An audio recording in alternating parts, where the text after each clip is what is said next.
யாத்ராகமம் 33:19 வசனம். அதற்கு அவர், என்னுடைய தயையை எல்லாம் நான் உனக்கு முன்பாக கடந்து போக பண்ணி கர்த்தருடைய நாமத்தை உனக்கு முன்பாக கூறுவேன்.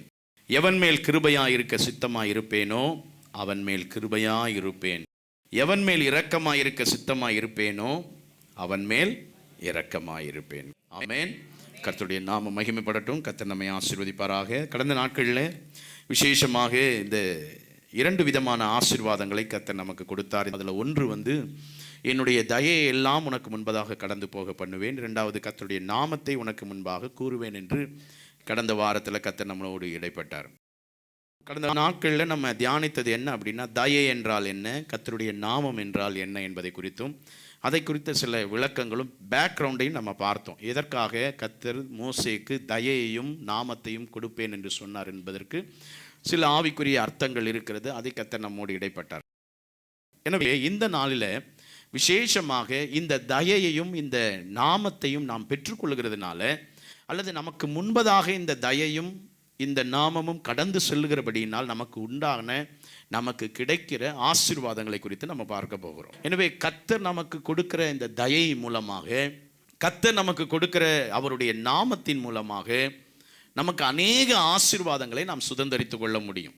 வேதத்தில் இருக்கிற சில ஆழமான ஆசீர்வாதங்களை நம்ம தோண்டி எடுத்தாதான் அதை நம்ம அனுபவிக்க முடியும். மேலோட்டமாக நம்ம வாசிக்கிறது கிடையாது. எனவே இந்த நாளில் அந்த வார்த்தையின் ஆழங்களில் நம்ம போகும் பொழுது நிச்சயமாக சொல்லுகிறேன், அதனுடைய ஆசீர்வாதத்தை நம்ம சுதந்தரிக்க முடியும். வார்த்தையினுடைய வேல்யூவை நம்ம தெரிஞ்சுக்கணும். நம்ம கையில் இருக்கிற இந்த வேதாகமத்தினுடைய வேல்யூ என்னங்கிறத நம்ம புரிந்து கொள்ளணும். என் லைஃப்பில் எத்தனையோ விசுவாச குடும்பங்களை நான் பார்த்துட்டேன். யாரெல்லாம் ஒன்றுக்கும் உதவாதவர்கள், எல்லாரும் சீப்பாக பேசப்பட்டார்களோ அவங்கள தான் கர்த்தர் இன்னைக்கு எடுத்து அதிகமாக பயன்படுத்துகிறார். சைலண்டாக கில் பண்ணிக்கிட்டு எதையோ அழித்து கொண்டிருக்கிறார்கள். சாத்தானின் சாம்ராஜ்யத்தை சைலண்டாக என்ன செய்கிறாங்க, அழித்து கொண்டு வெளியவே தெரியல, நார்மலாக இருக்கிறாங்க. யாரையும் ஆண்டவர் என்ன செய்ய மாட்டார், விட மாட்டார். வேதத்தின் மகத்துவத்தை அவர்களுக்கு எழுதி கொடுத்தேன்.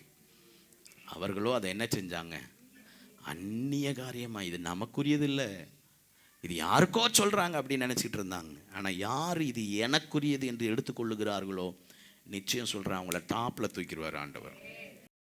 கர்த்தருடைய நாம மகிமைப்படட்டும். இந்த நாளில் இந்த தயையினால் நமக்கு வருகிற நன்மைகள் என்ன என்பதை குறித்து நாம் பார்க்க போகிறோம். சங்கீதங்களின் புஸ்தகத்தில் 102வது சங்கீதம், அதில் 3வது வசனத்தை வாசிங்க பார்க்கலாம். என் நாட்கள் புகையைப் போல் ஒழிந்தது, என் எலும்புகள் ஒரு கொள்ளியைப் போல் எரியுண்டது. தொடர்ந்து வாசிங்க.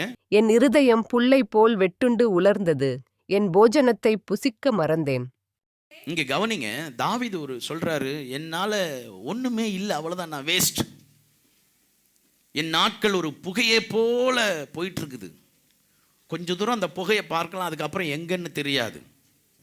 அதுக்கப்புறம் எங்கே இருக்கிறேன், என்ன செய்கிறேன், யார் என்னை கண்டுக்கிறதுக்கு ஆள் இல்லாமல் இருக்கலாம். ஒன்றுக்குமே பயன்படாத ஒரு தேவ பிள்ளையாக இருக்கலாம். தேவ பிள்ளைன்னு சொல்கிறத விட ஒன்றுக்குமே பயன்படாத ஒரு மனுஷனாக இருக்கலாம். ஆனால் அப்படிப்பட்ட ஒரு மனுஷனை புகையை போல கழிந்து போகிற, சாப்பிட்றதுக்கு கூட மறந்துட்டேன் சில நேரம். ஏன்னா துக்கம், பாடு, பிரச்சனை, அதாவது சோர்வு, இதெல்லாம் என்னுடைய வாழ்க்கையில் இருக்கும் பொழுது இன்றைக்கி சொல்லுகிறேன், தயையையும் கர்த்தருடைய நாமத்தையும் எந்த ஒரு தேவனுடைய பிள்ளைக்கு கர்த்தர் அனுப்புகிறாரோ அவருடைய வாழ்க்கை என்டையர்லி டிஃப்ரெண்ட்டாக மாறிடும். அதனால தான் அவர் சொல்கிறாரு, கரவலாடுகளின் பின்னாக அலைந்த திரிந்த என்னை இன்னைக்கு ராஜாவாக மாற்றிட்டாருங்க. ஒரு நாள் சாப்பிட்றதுக்கு கூட எனக்கு பிடிக்கல. ஒரு நாள் நான் போஜனத்தை மறந்தேன். ஒரு நாள் என்னுடைய நாட்கள் புகையை போல இருக்குது, ஆனால் இல்லை, பார்க்கிறோம் ஆனால் அதை சுதந்திரிக்க முடியல. ஸோ இப்படிப்பட்ட சூழ்நிலையில் இருந்த என்ன, ஒரு ஆடுகளுக்கு பின்னாக தெரிந்த என்ன இன்னைக்கு ஆண்டவர் ராஜாவா மாத்திருக்கிறதுக்கு காரணம் என்னன்னா, அவருடைய தயையையும் அவருடைய நாமத்தையும் எனக்கு முன்னாடி போக வச்சுட்டார் பாருங்க. இன்னைக்கு சொல்றேன், உங்களுடைய வாழ்க்கை ஒரு புகையை போல கடந்து போயிட்டு இருக்கலாம். சாப்பிட்றது கூட உங்களுக்கு பிடிக்காம இருக்கலாம். எதுக்கடா சாப்பிட்றோம், எதுக்கடா வாழ்றோம், நம்ம வாழ்ந்து என்ன even we are just believers, நம்மலாம் தேவனை விசுவாசிக்கிறவங்க தான். ஆனாலும் சில நேரம் சூழ்நிலைகள் நிமித்தமாக நமக்கு வாழவே பிடிக்காம இருக்கலாம். எதுக்கு வாழ்றோம், எதுக்காக இருக்கிறோம், ஏதோ ஓடணும். என்ன சில நேரம் சொல்லுவாங்க பாருங்க, என்ன சொல்லுவாங்க, என்ன பண்ண, கல்யாணம் பண்ணிட்டேன், இந்த புள்ள வேற பிறந்துருச்சு, இதுக்காகவே நான் வாழ்ந்தாகணுமே, இன்னைக்கு நிறைய பேர் நம்முடைய பிள்ளைகளுக்காக வாழ்ந்து கொண்டிருக்கிறோம். சமாதானம் இல்லை, சந்தோஷம் இல்லை, வீட்டில் இருதயத்தில் சமாதானம் இல்லை. ஆனா இப்படிப்பட்டவர்களுக்கு ஆண்டவர் ஒரு விசேஷமான ஆசீர்வாதத்தை வைத்திருக்கிறார். மறக்காதீங்க, அவருடைய நாமமும் அவருடைய தயையும் நமக்கு முன்பதாக அனுப்பிட்டாருன்னு வச்சுக்கோங்களேன். இன்னைக்கு சொல்லுகிறேன், வேதம் சொல்லுகிறபடி சங்கீதங்களின் புஸ்தகத்தில் 23:6 சொல்லப்பட்டிருக்கிறது. என் ஜீவனுள்ள நாளெல்லாம் நன்மையும் கிருபையும் என்னைத் தொடரும். நான் கர்த்தருடைய வீட்டிலே நீடித்த நாட்களாய் நிலைத்திருப்பேன். நன்மையும் கிருபையும் என்னை என்ன செய்யும்? தொடரும். குட்னஸ். நன்மை என்று சொல்லும் பொழுது அந்த இடத்துல தயை என்று வருகிறது. நன்மை என்று அங்க வரும் பொழுது குட்னஸ் சொல்லப்பட்டிருக்கிறது. என்னுடைய தயையை, அவருடைய தயை எனக்கு முன்பதாக வரும். அவருடைய தயை எனக்கு முன்பதாக கடந்து செல்லும். அவருடைய தயை என்னை தொடரும். அவருடைய தயை என்னை தொடர்கிறபடியினால என்னுடைய வாழ்க்கை தலைகீழ மாறிடுச்சு. அவருடைய தயை என்னை தொடர்கிறபடியினால, அவருடைய நாமம் எனக்கு முன்பதாக வருகிறபடியினால, என்னை பின்தொடர்ந்து அவருடைய நாமம் வருகிறபடியினால இன்னைக்கு நான் மாற்றப்பட்டு விட்டேன். எப்படி மாற்றிட்டேன்னா, ஆண்டவர் சொல்றார் பாருங்க, தயையும் நாமமும் நமக்கு முன்பதாக கடந்து செல்லும்போது நம்முடைய வாழ்க்கையில் இருக்கிற ஆசீர்வாதம் என்ன, இதை தான் இன்னைக்கு நான் பேச போறேன். அது ஒரே சங்கீதத்தில் தான் 23ஆவது சங்கீதத்தில் இருக்குது. 6வது வசனத்தில் சொல்லப்பட்டிருக்குது பாருங்க, என் ஜீவனுள்ள நாளெல்லாம். நன்மன் சொல்லுகிறதுக்கு பதிலாக மூல பாஷையில் சொல்லப்பட்டிருக்கு தயை. அவருடைய தயையும் அவருடைய கிருபையும் என்ன செய்யும்? என்னை தொடரும். இதுல இப்படி தொடர்கிறதுனால, அல்லது அவர் எனக்கு முன்பதாக தம்முடைய நாமத்தையும் தயையும் அனுப்புகிறபடினால கிடைக்கிற முதல் ஆசீர்வாதம் என்ன தெரியுமா? இந்த இடத்துல இருந்து எனக்கு ஆசீர்வாதம் வர ஆரம்பிச்சிடும். நீடித்த நாட்களாய் கர்த்தருடைய வீட்டின் ஆசீர்வாதம். The material blessings, spiritual blessings, physical blessings, இந்த 3 ஆசீர்வாதங்களும் மிக மிக விசேஷமான ஒரு மனுஷனுக்கு தேவைப்படுகிறது. இந்த 3மே கிடைக்கிற ஒரே ஒரு இடம் எது அப்படின்னா கர்த்தருடைய வீடு. கர்த்தருடைய வீட்டிலிருந்து தான் இப்படிப்பட்ட ஆசீர்வாதங்கள்லாம் வருது. எப்படிப்பட்ட ஆசீர்வாதம் அப்படின்னு பின்னாடி அவர் எழுதுறாரு. தலையில படிச்சு பார்த்தீங்கன்னா அதனுடைய ஆசீர்வாதத்தை நீங்க பார்க்க முடியும். இதுக்கெல்லாம் காரணம் என்னன்னா கடைசியா சொல்லி முடிக்கிறார், கர்த்தர் என் மேய்ப்பராய் இருக்கிறார். அப்படியே ரிவர்ஸ்ல படிச்சு பாருங்களேன், ரொம்ப ஆசீர்வாதமா இருக்கும் அந்த சங்கீதம், ரொம்ப ஆசீர்வாதமா இருக்கும். அப்போ முதல் நமக்கு கிடைக்க வேண்டிய, நம்ம பார்க்க வேண்டிய ஒரு இடம் எது அப்படின்னா கர்த்தருடைய வீடு. எந்த ஒரு மனுஷன் கர்த்தருடைய வீட்டில் நிலைத்திருக்கிறானோ, எந்த ஒரு மனுஷன் கர்த்தருடைய வீட்டிற்கு முக்கியத்துவம் கொடுக்கிறானோ, எந்த ஒரு மனுஷன் கர்த்தருடைய வீட்டை மதிக்கிறானோ, எந்த ஒரு மனுஷன் கர்த்தருடைய வீட்டிற்கு கீழ்ப்படுகிறானோ, அந்த மனுஷனுடைய வாழ்க்கையிலிருந்து தான் அவனுக்கு தான் தயையும் நாமத்தையும் கொடுப்பார். இதுதான் ரெக்குயர்மெண்ட், இதுதான் ஆப்ளிகேஷன்ஸ், இதுதான் நமக்கு தேவைப்படுகிறது. இது இருந்தாதான் மீதி எல்லா ஆசீர்வாதமும் நம்மை தொடரும். கர்த்தருடைய வீடு தான் முதல் நமக்கு தேவைப்படுகிறது. ஏன்னா வேதம் சொல்லுகிறது, எங்கள் ஊற்றுக்கள் எல்லாம் இங்கே இருந்து புறப்படுகிறது என்று ஆடுவோரும் பாடுவோரும் சொல்லுவார்கள் என்று சங்கீதத்தில் சொல்லப்பட்டிருக்கிறது. அப்ப என்னுடைய ஆசீர்வாதம் எல்லாம் ஆரம்பிக்கிற இடம் எது தெரியுமா? கர்த்தருடைய வீடு. நம்ம செய்கிற வேலையிலிருந்து நம்முடைய ஆசீர்வாதம் இல்ல, நம்ம சம்பாதிக்கிற பணத்திலிருந்து நமக்கு ஆசீர்வாதம் ஆரம்பிக்காது. இன்னைக்கு சொல்லுகிறேன், கர்த்தருடைய நன்மையையும் கர்த்தருடைய தயையும் கர்த்தருடைய நாமத்தையும் அவர் கூறுகிறபடியினால இந்த இடத்துல இருந்து நமக்கு ஃபவுண்டைன்ஸ் ஆஃப் பிளெஸிங்ஸ், ஒரு நீரூற்றை போல ஆசீர்வாதங்களை கர்த்தர் புறப்பட பண்ணுகிறார். என்னென்ன ஆசீர்வாதம்? ஃபர்ஸ்ட் சொல்றாரு, கர்த்தரின் மேய்ப்பராய் இருக்கிறார். நான் என்ன செய்ய மாட்டேன்? நான் தாழ்ச்சி அடைய மாட்டேன். என்னுடைய தனிப்பட்ட வாழ்க்கையில சில குறைவுகள் வரும் பொழுது, சில தேவைகள் வரும் பொழுது, அந்த தேவைகளை அந்த காரியங்களை பூர்த்தி செய்யறது எது தெரியுமா? கர்த்தருடைய தயையும் கர்த்தருடைய நாமமும். இந்த 2 தான் என்னுடைய பர்சனல் லைஃப்ல இருக்கிற பர்சனல் நீட சரி செய்ய முடியும். வேற எதுனாலையும் இன்னைக்கு சொல்லுகிற நம்ம சம்பாதிக்கிற பணமோ, நம்முடைய சுகமோ, நம்முடைய குடும்பமோ, நம்முடைய பேக்ரவுண்டோ எதுவும் நம்முடைய பர்சனல் நீட் சாட்டிஸ்ஃபைட் பண்ணாது. அல்லது அதற்கு ஒரே ஒரு வழி என்ன அப்படின்னா, தாழ்ச்சி அடையக்கூடாது அப்படின்னா கர்த்தருடைய நாமமும் கர்த்தருடைய தயையும் எனக்கு முன்பாக கடந்து செல்ல வேண்டும். டெய்லி காலையில் எந்திரிச்சு ஜெபம் பண்ணுங்க, ஆண்டவரே இந்த நாள் முழுமையாக உம்முடைய தயை எனக்கு முன்பதாக அனுப்புங்க, உம்முடைய நாமத்தை எனக்கு முன்பதாக அனுப்புங்க. கொஞ்சம் ஆழமா நோண்டி பாருங்க வேதத்தை. சும்மா மேலோட்டமா ஆண்டவரே என்னை ஆசீர்வதியும், என்னை பெருக பண்ணுங்க, என்ன அதை பண்ணுங்க, இதெல்லாம் வேண்டாங்க.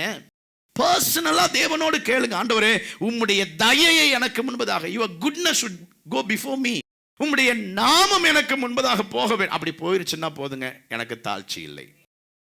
இன்னைக்கு சொல்றேன், அவர் வாக்குத்தத்தம் கொடுத்துட்டாருன்னா சந்தோஷமாக போயிடுங்க. புலம்பாதீங்க எதை குறித்தும். அவர் வாக்கு பண்ணினவர் உண்மை உள்ளவர். அவருடைய தயையையும் அவருடைய நாமத்தை உனக்கு முன்பதாக கூறுவேன். அப்போ தாவீது சொல்கிறாரு, அவருடைய நாமம் எனக்கு முன்னாடி போச்சுன்னு வச்சுங்க, அவருடைய தயை எனக்கு முன்னாடி போச்சுன்னு வச்சுங்களேன், நான் தாழ்ச்சி அடையேன். ரெண்டாவது ஆசீர்வாதம் பாருங்க, அவர் என்னை, அவருடைய தயையும் அவருடைய நாமமும் எனக்கு முன்பதாக கடந்து சென்றா 10 விதமான ஆசீர்வாதம் இருக்குதுங்க அந்த சங்கீதத்தில். ஒன்று, எனக்கு குறைவில்லை. ரெண்டாவது என்ன தெரியுமா? என்னை புல்லுள்ள இடம். ஆமேன்னு சொல்லுங்களேன். அவர் என்னை புல்லுள்ள இடங்களில். இன்னைக்கு சொல்கிறேன், அவருடைய நாமமும் அவருடைய தயையும். அப்படின்னா புல்லுள்ள இடம்னா என்னங்க? செழிப்பு. சொல்லுங்க எல்லாரும். ஆமாம், புல்லுள்ள இடம்னா அதுதான், செழிப்பாக இருக்கும், குறைவுபட மாட்டீங்க. விசுவாசிங்க. ஆண்டவர் இந்த வார்த்தையை சொல்லும் பொழுது, ஆமாம் ஆண்டவரே, நான் இந்த மாதத்தில் நான் செழிப்பாக இருப்பேன், 10ஆம் தேதிக்கு அப்புறம் நான் இப்படி இருக்க மாட்டேன், 1ஆம் தேதி மாதிரியே 25ஆம் தேதியும் இருப்பேன். ஆமேன்னு சொல்லுங்களேன். அல்லேலூயா. இன்னைக்கு சொல்கிறேன், நம்முடைய அறிக்கை என்னவோ அதுதான் நம்மளும். கிரீன் பாஸ்டர்ஸ், அதாவது செழிப்பான பச்சை பசேர்னு இருக்கிற அந்த இடத்துல கர்த்தர் என்னை நடத்துவார். மூணாவது ஆசீர்வாதம் பாருங்க, என்னை அமர்ந்த தண்ணீர், ஸ்டில் வாட்டர்ஸ். நீங்கள் அந்த அனுபவம் உங்களுக்கு வந்திருக்கா இல்லையான்னு தெரியல. ஊட்டிக்கோ அல்லது கோத்தகிரிக்கோ ஏறுற டைமில் பார்த்தீங்கன்னா, அங்கே மலை, அந்த ரோட ஓரத்தில் பார்த்தீங்கன்னா அப்படியே தெளிந்த தண்ணி அப்படியே ஓடிக்கிட்டே இருக்கும்.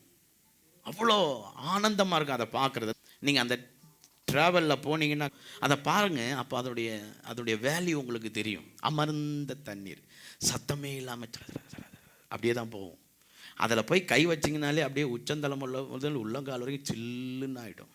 இதுக்கு பேர் தான் அமர்ந்த தண்ணீர். அப்படின்னு என்ன அர்த்தம் தெரியுமா? என்ன மாதிரி பொறிக்க மாட்டீங்க. வீட்டில் எப்போ பார்த்தாலும் அந்த கடுகு சத்தம், அப்படியே பொறிக்கிற சத்தம் கேட்டுக்கிட்டே இருக்கும். எண்ணெய் அப்படியே கொதிக்கிற மாதிரியே இருக்கும். அப்படியே கொதிச்சுக்கிட்டு பாத்திரம் ஏப்பா கொஞ்சம் சிரினா, எப்போ நான் ஆராதிக்கிற தேவன் நான் சந்தோஷமாக இருக்கணும்னு விரும்புகிறாருங்க. நான் ஆனந்தமாக இருக்கணும். அவர் படைத்த படைப்பெல்லாம் பார்த்துட்டு நான் அனுபவிக்கணும்னு கர்த்தர் விரும்புகிறார். ஒரு 10 நாள் லீவ் போட்டுட்டு எங்கேயாவது போயிட்டு வாங்க. தயையையும் நாமத்தையும் கடந்து போக பண்ணுகிறபடினால எனக்கு தாழ்ச்சி இல்லை, எனக்கு குறைவு வராது. இந்த அமர்ந்த தண்ணீருடைய அனுபவம் உங்களுடைய வாழ்க்கையில் வரும். நிச்சயமாக அமைதியாக இருப்பீங்க. ஆபத்திற்கு பயப்படாமல் அமைதியாக இருப்பான். அமைதியாக இருப்போம். நம்ம ஆபத்து வந்தாலும் அமைதியாக இருங்க. இது எப்போ கிடைக்கும் அப்படின்னா, தயையும் அவருடைய நாமமும் நமக்கு முன்னாடி. சில பேரை பார்த்தா எப்போ பார்த்தாலும் துடிச்சிக்கிட்டே இருப்பான், பேசுகிறதே அப்படி தான் பேசுவான், பதட்டமாகவே இருப்பாங்க. கொஞ்சம் கூலாக இருப்பா, ஒன்றும் ஆகாது, நடக்கிறதெல்லாம் நடந்துட்டு போட்டோம், அதெல்லாம் ஆண்டவர் பார்த்துக்குவார். ஆமேன்னு சொல்லுங்களேன். நாலாவது ஆசீர்வாதம் பாருங்க, என்னுடைய ஆத்துமா தேற்றப்படும். நம்மகிட்ட பேசுகிறாங்க பார்த்தீங்களா, நேருக்கு நேர் பேசுகிறாங்க பார்த்தீங்களா, அவங்க பேசுவாங்க. ஆனால் கொஞ்சம் நேரத்தில் அந்த பாரம் நம்மளை விட்டு போகிற மாதிரி தெரியும். ஆனால் என்ன செய்யாது, போகாது. இருதயத்தின் ஆழத்தில் அந்த பாரம் இருந்து கொண்டே இருக்கும். ஆனால் தேவன் நமக்கு முன்பதாக கடந்து செல்லும் பொழுது என்னுடைய ஆத்துமா அப்படியே அமைதியாக இருக்கும், தேற்றப்படும். ஐந்தாவது ஆசீர்வாதம் பாருங்க, நான் நீதியின் பாதையில் நடப்பேன். அப்படின்னா என்ன அர்த்தம் தெரியுமா? கர்த்தர் நமக்கு முன்பதாக தம்முடைய நாமத்தையும் தயையும் கொண்டு போனால் நான் தப்பு பண்ண மாட்டேன், நான் பொய் பேச மாட்டேன், நான் ஒழுங்காக இருப்பேன், கர்த்தருக்கு கீழ்ப்படிவேன், அவருடைய வார்த்தைக்கு கீழ்ப்படிஞ்சு அவருக்காக நான் வாழுவேன். நீதியின் பாதை என்று ஒன்று இருக்கிறது. நீதியின் பாதை என்று ஒன்று இருக்கிறது. அதில் போக நடக்கணும் அப்படின்னா கர்த்தருடைய நாமமும் தயவும். அப்போ அதில் நம்ம பிசற மாட்டோம், அதில் வழி விலக மாட்டோம், அதில் நமக்கு குறைவுகளே இருக்காது. நான் நீதியின் பாதையில் நடப்பேன். அதுக்கப்புறம் நான் எதற்கும் பயப்பட மாட்டேன். 23:4 நான் இருளின் பள்ளத்தாக்கில், மரண இருளின் பள்ளத்தாக்கில் நடந்தாலும் பொல்லாப்புக்கு. எத்தனை பேர் இன்னைக்கு பயந்துட்டு இருக்கிறீங்க? அவருடைய நாமமும் தயவும் நமக்கு முன்பதாக கடந்து செல்லும் பொழுது, த குட்னஸ் அதுக்கு நமக்கு முன்னாடி போச்சுன்னா நம்ம பயப்பட மாட்டோம். நாளைய தினத்தை குறித்து பயப்படாதீங்க. பயம், நாளைக்கு என்ன நடக்கும், டாக்டர் வேறு இப்படி சொல்லிட்டாரு, ரிப்போர்ட் வேறு இப்படி இருக்குது, பிபி 300க்கு போயிடுச்சு, 400க்கு போயிடுச்சு, 200க்கு வந்துருச்சு, ஸ்டேபிளாக இல்லை, சுகர் ஏறிடுச்சு. எப்போ பார்த்தாலும் இதே தான் பேச்சு. இப்போல்லாம் மிஷினே வாங்கி வச்சுக்கிறான் வீட்டில். பிபி மிஷினை நம்புறீங்களா, ஏசப்பாவை நம்புறீங்களா? அற்புதம் அவரால் செய்ய முடியுமா? சுகர் வர்றதுக்கு முன்னாடி சுகர் மிஷின் டெஸ்ட் பண்ணுறது வாங்கி வச்சுக்கிறான். 10 ஸ்ட்ரைப்பு 20 ஸ்ட்ரைப்புன்னு வாங்கி வச்சுக்கிறாங்க. இன்கேஸ் வந்துச்சுன்னா நம்ம செக் பண்ணணும்ல. ஆண்டவர் நினைப்பாரு, நான் கொடுக்கவே மாட்டேன்னு சொல்கிறேன், நோயே உனக்கு வராதுங்கிற, நீ வந்த நோயை அளவுக்காக மிஷினை வாங்கி வச்சிருக்க. ஆமேன். பயப்பட மாட்டேன், மரண இருளின் பள்ளத்தாக்கில் நான் நடந்தாலும் விட மாட்டாருங்க ஆண்டவர். தயையும். நீங்கள் யார் தெரியுமா? ஏசப்பா பிள்ளைங்க நீங்கள். ஆமேன்னு சொல்லுங்களேன். நீங்கள் யார்? விட்டுருவாரா? உங்கள் பிள்ளைய நீங்கள் விட்டுருவீங்களா? சும்மா எவனாவது அடிக்க விடுவீங்களா? இல்லை சாக அடிக்க விடுவீங்களா? என் தேவன், நான் நம்புகிற என் தகப்பன் என்னை ஒரு நாள் வெட்கப்படுத்த மாட்டார். எனக்குன்னு ஒரு டைம் வரும், அது வரைக்கும் என்னை விடவே மாட்டார். எவன் என்னை கீழே தள்ளினாலும் முடியாது. என் தேவன் என்னோடு கூட இருக்கிறபடியினால். ஹல்லேலூயா. அவர் தயையும் அவருடைய நாமமும் எனக்கு முன்பதாக கடந்து செல்கிறபடியினால நான் பயப்பட மாட்டேன். மரண இருளின் பள்ளத்தாக்கில் நடந்தாலும் இந்த ஆசீர்வாதத்தை கர்த்தர் நமக்கு தருகிறார். பயப்படாதீங்க. அடுத்து சொல்றாரு பாருங்க, தேவன் என்னோடு உண்டு, என் இயேசு என்னோடு உண்டு, நான் எதற்கும் அவர் உங்களை விட்டு விலகவே மாட்டார். சில நேரம் பாருங்க, ஒரு ஆள் எப்பவுமே உங்களை வெறுப்பேற்றிக்கிட்டு இருந்தால் என்ன செய்வீங்க? இந்த மூஞ்சில் முழிக்கிறதுக்கு வேற எங்கேயாவது போயிடலாம். உண்மையா இல்லையா? பிசாசும் நம்மளை பார்த்து அப்படி தான், இந்த மூஞ்சிக்கிட்ட போகிறதுக்கு வேற எங்கேயாவது போயிடலாம். எப்போ பார்த்தாலும் என்ன செஞ்சுக்கிட்டு இருக்கிறான், ஜெபம் பண்ணுறான், துதிக்கிறான். இப்படி வெறுப்பேற்றி அவனை அனுப்பணும். கர்த்தருக்கு ஸ்தோத்திரம். நான் எதற்கும் பயப்படேன். அடுத்ததாக சொல்லப்பட்டிருக்கிறது, தேவன் என்னோடு இருப்பார். அதுக்கப்புறம் சொல்லப்பட்டிருக்கிறது, என் சத்துருக்களுக்கு முன்பாக எனக்கு ஒரு பந்தியை தருவார். பேங்க்விட், அதாவது சத்துருக்கு முன்னாடி பந்தி. இந்த இதனுடைய அர்த்தம் உங்களுக்கு நான் ஏற்கனவே சொல்லியிருக்கிறேன்னு நினைக்கிறேன். ஒரு ராஜா ஜெயிச்சதுக்கு பிறகு, போரில் ஜெயிச்சதுக்கு பிறகு எந்த இடத்துல போர் நடந்துச்சோ அந்த இடத்துலையே ஒரு பெரிய ஒரு விருந்து சாலை உண்டு பண்ணுவாராம். எப்படி? அதாவது இன்னும் சொல்லப்போனால், வெளிநாட்டில் இருக்கிறவன் இங்கே வந்து சாகடிச்சிட்டு அதுக்கப்புறம் இங்கே ஒரு பேங்க்விட், அதாவது இங்கேருந்து ஒரு பெரிய டேபிளில் எல்லாரும் சண்டை போட்டவன் எல்லாரும் உட்காந்து சாப்பிட்டா எவ்வளோ கோபம் வரும் உள்நாட்டுக்காரனுக்கு. யோசிச்சு பாருங்க. அதுதான் என் சத்துருக்களுக்கு முன்பாக எனக்கு ஒரு பந்தியை அவர் ஆயத்தப்படு. அந்த இடத்துல தான் நல்லா கவனிங்க, எக்கால சத்தத்தை ஊதுவார்களாம். இது களிப்பின் சத்தம். அந்த பந்தி ஆரம்பித்து எல்லாம் சாப்பிட்டதற்கு பிறகு ஒரு கூட்ட ஜனங்கள் சாப்பிட்டுட்டு இருப்பாங்களாம். ஒரு கூட்ட ஜனங்கள் 2 சைட்லையும் டேபிளுக்கு அந்த பக்கமும் இந்த பக்கமும் நின்று எக்காலம் ஊதுவார்கள். என்னென்னா, எங்கேயோ ஒரு எல்லாருக்கும் கேட்கணுமா, எங்கேயோ ஒரு இடத்துல போர் நடந்துச்சு ஏதோ ஒரு நாட்டில். அந்த நாட்டில் இருந்த ஜனங்கள் ஜெயிச்சிட்டாங்க, யாரோ ஒருத்தங்க ஜெயிச்சிட்டாங்க. இப்போ அங்கே என்ன நடக்குது? விருந்து நடக்கிறது. இன்னைக்கு சொல்லுகிறேன், உங்கள் சத்துருக்களுக்கு முன்பாக அவர் உங்களுக்கு பந்தி ஆயத்தம் பண்ண போகிறார். சத்ருன்னா யார்? மாமா, மச்சான், அக்கா, மாமா, தம்பிலாம் நினச்சிக்காதீங்கோ. சத்ரு அப்படி நினைக்காதீங்கோ. நமக்கு இதை சொன்ன ஒன்று, ஆமாம் அவனுக்கு வேணும், அவனை விட்டக்கூடாது, அவனுக்கு முன்னாடி வெறுப்பேற்றணும். நீ பிசாசை வெறுப்பேத்து. அதை விட்டுவிட்டு தம்பியை, அக்காவை, அண்ணனை, மாமாவை, மச்சானை வெறுப்பேற்றுறதுக்கு சத்ரு, அதை வந்து கம்பேர் பண்ணுறது. என் சத்துருக்களுக்கு முன்பாக ஆண்டவரே, என் சத்துருக்களுக்கு முன்பாக நீர் பந்தி ஆயத்தப்படுத்தும். அந்த மாமனுக்கு விரோதமாக செயல்படுகிறேன். உன்னுடைய போராயுதம் மாம்சத்தோடும் அல்ல, இரத்தத்தோடும் அல்ல, சத்துருவோட. எனக்கு விரோதமாய் செயல்படுகிற சத்துருவுக்கு முன்னாடி இன்னைக்கு சொல்லுகிறேன், நம்ம பலவீனப்பட்டு, நம்ம அவமானப்பட்டு, நம்ம துக்கப்பட்டு நம்ம திரிகிறதற்கு காரணம் மனுஷன்ல, நமக்கு விரோதமாய் செயல்படுகிற பிசாசு. அவனை முறியடிக்க பாருங்க, அவனுக்கு விரோதமாக பேசுங்க, அவனுக்கு விரோதமாக செயல்படுங்க, அவனை வெறுப்பேத்துங்க. மனுஷனாக கிடையாது. இந்த வசனத்தை வாசிக்கும் போது நிறைய பேருடைய சிந்தனை என்ன தெரியுமா வருது? என் சத்துருக்களுக்கு முன்னாடினா என் சொந்தக்காரன், எனக்கு பிடிக்காதவன், என்னை திட்டுனவன், அவமானம், இதுதான் சத்துரு நம்ம நினச்சிக்கிட்டு இருக்கோம். அது கிடையாது சத்துரு. நமக்கு சத்துரு ஒன்று யாரு? பிசாசு. சொல்லுங்க எல்லாரும். அவனை வெறுப்பேற்றணும், அவனுக்கு முன்னாடி பந்திய கர்த்தர் எனக்கு தரணும். என்னை எவ்வளவோ தலைக்குனிய வைத்த அந்த பிசாசிற்கு முன்பதாக எனக்கு ஒரு பந்திய கர்த்தர் ஆயத்தம் பண்ணுகிறார். காரணம் என்னன்னா, தயையும் அவருடைய நாமத்தையும் எனக்கு முன்னாடி அனுப்புகிறார். அடுத்ததாக எனக்கு என்ன உண்டா? அபிஷேகம். என் தலையை எண்ணெயினால் அபிஷேகம், என் தலையை எண்ணெயினால் அபிஷேகம் பண்ணுகிறார். முட்டி போட்டுருங்க, தனிமையாக போய் தேவன் சமூகத்தில் உட்கார்ந்துருங்க. ஆரம்பத்தில் இருந்த அன்பு, தேவன் மேலே இருந்த அந்த அன்பு, தேவன் மேலே இருந்த அந்த அபிஷேகம், அந்த கிருபை இப்போ இல்லையே, அந்த தாகம் இல்லையே. கடைசியாக என் பாத்திரம் நிரம்பி வழியும். ஆனால் இன்னைக்கு சொல்லுகிறேன், தேவனுடைய தயையும் தேவனுடைய நாமமும் நமக்கு முன்பதாக கடந்து செல்லும் பொழுது இது வேணுங்க நமக்கு. நம்ம தரித்திரனாக இருக்கக்கூடாது இந்த உலகத்தில். இந்த உலகத்தில் எதுக்கு ஆண்டவர் உங்களை கொண்டு வந்தார்? பிச்சை எடுக்கவா? சொல்லுங்க, பிச்சை எடுக்கவா? ஆசீர்வாத குறைவோடு இருக்கிறதுக்கா? இல்லையே. எங்கள் அப்பா பெரிய பெரிய லேண்ட்லார்ட். அவர் எங்கள் அப்பா இந்த பூமிக்கும் இந்த உலகத்துக்கும் அண்ட சராசரத்துக்கும் ஓனர். அவருடைய பிள்ளை நான். எத்தனை பேர் விசுவாசிக்கிறீங்க? அல்லேலூயா. பூமியும் அதன் நிறைவும் எங்கள் அப்பாவுடையது. வார்த்தையில் இறங்குங்க. ஒரு வார்த்தையை நீங்கள் சொன்னாலும் அதை அனுபவிச்சிருங்க, அதை அனுபவிங்க. அது உங்கள் பர்சனல் லைஃப்பில், உங்களுடைய குடும்ப வாழ்க்கையில், உங்களுடைய தனிப்பட்ட வாழ்க்கையில் அது அப்படியே ப்ராக்டிக்கலாக வரட்டும். தியரிட்டிக்கலாக மாத்திரம் பைபிளை பார்க்காதீங்க. நான் இன்னைக்கு படிக்கிற வசனம் அப்படியே என் வாழ்க்கையில் நடக்கணும்.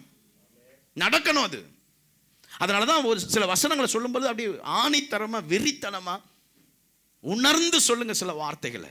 என் பாத்திரம் நிரம்பி வழியும். கைகளை உயர்த்தி சொல்லுங்க, என் பாத்திரம் நிரம்பி வழியும்.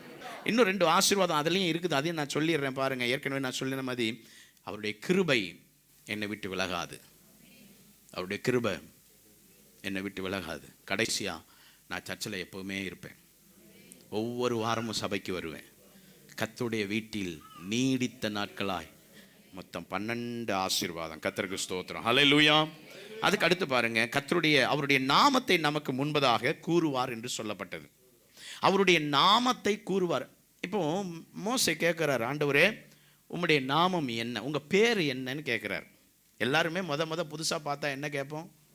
உங்கள் பேர் என்ன. காலேஜுக்கு போனால் டீச்சர் பேரை கேட்குறதுக்கு ஆவலாக இருப்போம், ஃப்ரெண்ட்ஸுங்க பேரை கேட்குறதுக்கு ஆவலாக இருப்போம். பேர் முக்கியம் நமக்கு.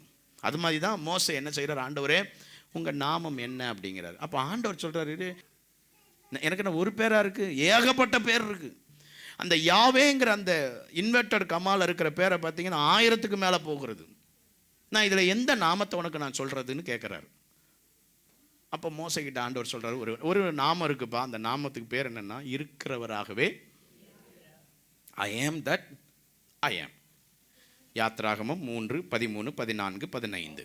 அப்பொழுது மோசே தேவனை நோக்கி, நான் இஸ்ரவேல் புத்திரரிடத்தில் போய் உங்கள் பிதாக்களுடைய தேவன் உங்களிடத்தில் என்னை அனுப்பினார் என்று அவர்களுக்குச் சொல்லும்போது அவருடைய நாமம் என்ன என்று அவர்கள் என்னிடத்தில் கேட்டால் நான் அவர்களுக்கு என்ன சொல்லுவேன் என்றான்.